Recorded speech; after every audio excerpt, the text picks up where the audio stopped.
Nakisa po ang iba't ibang lokal na government units o LGUs, mga ahensya po ng pamahalaan at paaralan at pribadong sektor sa Pangasinan sa isinagawang second quarter nationwide simultaneous earthquake drill or NSED. Ngayong kahapon po, Huwebes, June 18, bilang bahagi po ng pagpapatibay ng kahandaan ng komunidad laban sa lindol at iba pang kalamidad.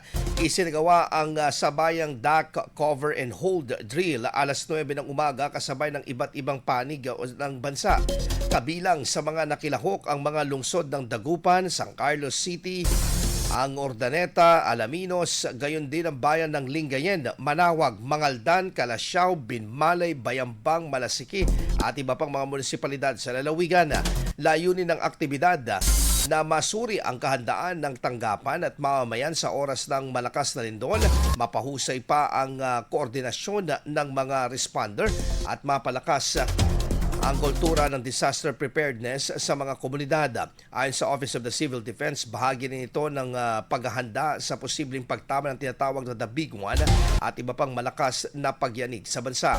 Sa Pangasinan, isinagawa ng mga kalahok ang wastong earthquake response procedures at evacuation drills upang matiyak ang kaligtasan ng bawat isa sakaling magkaroon ng aktwal na sakuna. IFM News. IFM News. IFM News.